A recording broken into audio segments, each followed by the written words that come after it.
Nakakatuwa lang isipin kasi this is the second Gentry Open and I'm very grateful kay paring Hype, kay paring Jen, to Gentry Timepieces for having Soul Avenue in this wonderful, very exciting event. Punta lang ako dito para sumuport ka Hype. Siyempre, nag-sponsor tayo, yung sponsor. Nanonood lang ako dito kanina at nagpasplipan pa tayo ni Miss J.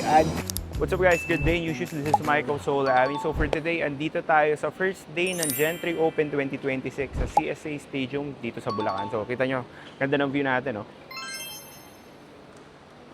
Today, yung very important na ceremonial serve ni paring Hype. Susuportahan natin sila. At andito ako sa second floor. Ang ganda, may parang ano na dito, zone for the players. So last year, wala pang ganito. Ang ganda ng improvement ng ginawa ng Gentry ngayon. Tara, punta natin mga tropa. Pika na. Aga namin. Congrats, ang ganda ng setup ngayon, ha? Nakakatuwa. So most likely, paganda pa yung yearly, pero ang ganda lang. So mas malala pati sa mga players ngayon. Mas marami ngayon. Ilan ba players Last ngayon? year kasi 1,000. Oh. 1,700. So talagang fully loaded your... Tapos yung dami ng court, same lang, di ba? Oh, nabawasan pa isa. Bakit? Pickleball. Pickleball? Ayos ah. Mas okay sa amin ngayon yung sa Gentry Open kasi bro, last year, hindi pa ganun kagigil yung mga pan-tennis at saka pang-pickleball sa amin. Isipin mo, siguro mga 20% ng stocks ko pang-tennis, pang-pickleball. Tapos literal na, kahit walang promotion yun, dinadayo ng mga clients. Kasi mga roger. Kaya nga dapat napadala ako live kaso kalimutan ko ipapadala na lang ako live. Hello. Ice Americano. Sabi ni Omar, lagay ko daw sa bill ni Omar eh. Di-discount yata. Oh, so nakalibre tayong kape ngayon. So guys, season coffee. Ayan oh. Angasta. Ay, ito may suit ni Darling oh. Sa aming galing yung Luwebe na yan ha. Alam Dito niya na. galing yung Luwebe na yan. Favorite ko yan. Ang sarap Kaya, pang travel kaya yan. pala ang ganda ng outfit mo. Sabi ko parang may something. Parang ang ganda na parang may something. No? Oh, Brother, kamusta? How are you? Congrats. congrats Soul brother. Avenue. Congrats brother. Wow, ang dami ng tao dito ah. Nagsama-sama kami dito, di ba? Mga mayayaman. Ay. Aray ko. Ano po yan? Library. Ay, grabe. The pencil. Ayos, ang galing nun, ha? Tatry ko tong sabon na to. Tingnan natin kung lilinis na talaga ang pagkatao dito, di ba? Salamat, di pencil. Baka mawala yung inggit ko sa katawan pag ginamit ko ito.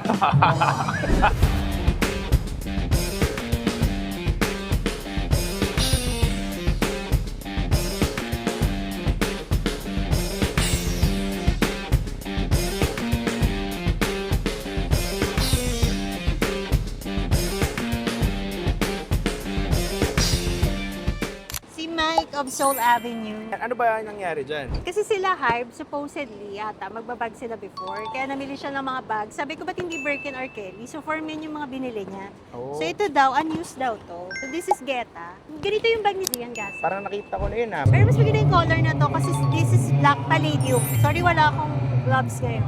Grabe. Fresh from paring Hype. Yan ba yung trade nyo kanina? Oo, ito yung trade namin. Actually, dalawang bag. Pero ako, ito yung sasuggest ko, maganda siya. Trade sa Rolex? Trade sa Rolex. 350 lang. Nakakot naman. Parang 350 lang? Oh, promise 350. Pag pinost ko na yun, 400k. Ay! Hindi pa kasi ako nakabili ng Hermes eh. Puro Goyard LV Dior ako eh. Alam nyo, ang problema ko dito, first time ko makako na ito, hindi ko alam paano ito buksan. Natatakot ako buksan eh. Baka... Ay, ang ganda. Ang question ko, tumataas pa value nito? Honestly, kapag binili mo yan ng brand new sa store, around 450 to 480. So, hindi ko sasuggest na bilhin mo siya ng brand new sa store. Kaya dapat bibilhin mo siya sa mga pre-love store. Kasi mas mababa siya than retail. Parang medyo bagong-bago pa. Sabi niya unused daw. Pero may Ay konti ba? lang dito. Unused to ay ba? Hindi, at saka may story, no? Oo, may story. Oo. 350. May basbas na ni paring Hype. Siyempre, Tsaka ninegotiate na. ako Tsaka dito, ko. di ba? Ninegotiate ako dito. Kasi Napakamot siya. nagpunta lang ako dito para sumuport ka live. Siyempre, nag-sponsor tayo. Yung sponsor. Actually guys, ang maganda dyan, magkatapatan yung brands namin nila Oo Miss nga, J, no? Soul Avenue, tsaka First First Mason. O, so nakita nyo. Tapos, grabe naman to pressure. Alam niyo yung palupit pagka nag-vlog ka, may dagdag na pressure talaga. Pagka tinutukan ka ng camera, ang hirap kumanggi. So ang gagawin mo, i-discount ka lang talaga. Actually, plano ko pumunta sa inyo, magtitingin sana ako ng bag. At Hermes talagang hinahanap ko. Kung ano bibigay sa akin to, tatawad na lang ako. Ako sa First Mason, walang tao siya. Ay, wala Sige, tao. mga 340. 340. Mabilis ako kausap eh. So I think 340,000. Oh, sige, deal ako dito. Wow! Okay, deal. pa. Pass flip. Marunong na tayo mag-pass flip. So, deal. Okay, 340,000. Hindi, actually, gusto ko talaga ng Hermes and I'm looking for something na I can use every day. Wala pang Hermes na pag... Akin na to ha. Oo. Wala nang ano May message ka na. Oo, message niyo ako ha. We just bought 340,000 worth of Hermes bag kay Miss J.Ann, no? Nanonood lang ako dito kanina at nagpas-flipan pa tayo ni Miss J.Ann. Pero hindi ako nagsisisi doon kasi sobrang good deal talaga yung nabili ko. At I've been dreaming an Hermes bag for the longest time kasi para sa akin, ano yun achievement na makabili ako ng isa. At siguro I'm grateful na nakabili na rin ako isa kay Miss J.Ann of First Mason.